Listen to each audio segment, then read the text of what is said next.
What's up, Bulls fans? Welcome back to Let's Talk Bulls, your number one Bulls podcast in Chicago. On today's episode, we're going to talk about the Chicago Bulls and Zach Lavine.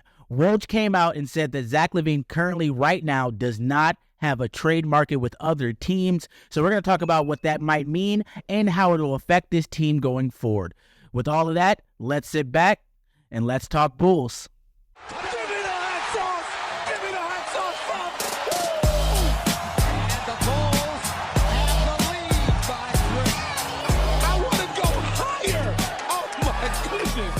Welcome to the Let's Talk Bulls podcast.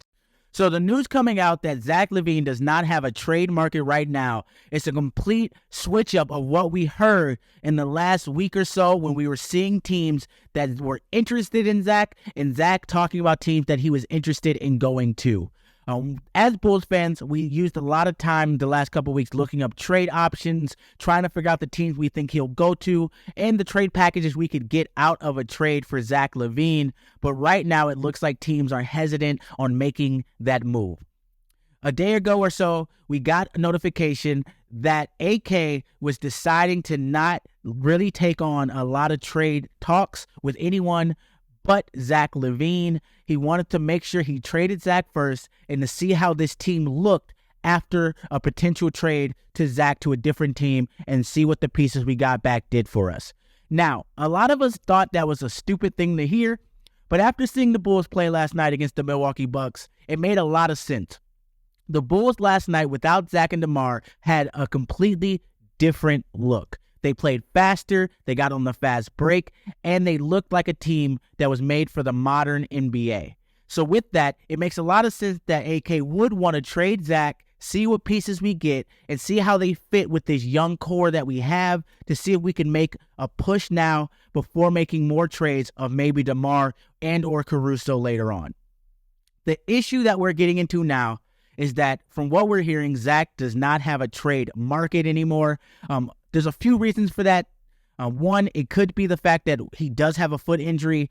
After he went out in that game with Lonzo a couple years ago, we've seen that Zach has had a lot of nagging injuries, either a foot, a finger, an ankle, all types of things. It keeps popping up, and that for a player who already has an injury history with his ACL being torn when he was starting in this league, there's a lot of step back with teams looking at that for a potential player that might be making upwards of higher end $50 million a year in their contract. So when you look at that, you really have to think, are teams worried about trading for Zach, who will most likely not be the star of their team?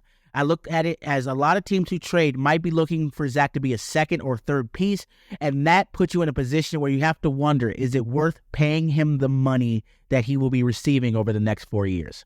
Another option that could be the thing stopping people from going after Zach is, since he's been in the league, we have not seen him really contribute to winning on the team. He's had a very bad losing record for most of his career, and when you look at that, if you're going to pay a man a lot of money, you want that dude to consistently push for wins. A good example of that is Alex Caruso. Right now, Alex Caruso is in a great team-friendly contract, but when you see him play these games, you see that what he does on the floor constantly contributes to the Bulls playing better. He helps us play better defense. Right now, he's helping us play better offense. He's shooting well in the clutch. He looks like a player that will help your team, who is trying to get to the finals, have a legitimate shot at winning a championship.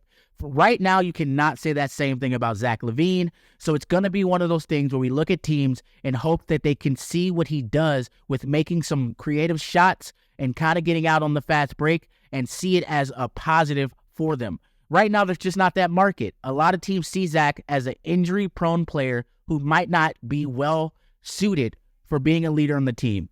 And so with that, let me know in the comment section what you guys are thinking. Do you think Zach should stay with the team, or do you think he will be a cancer going forward?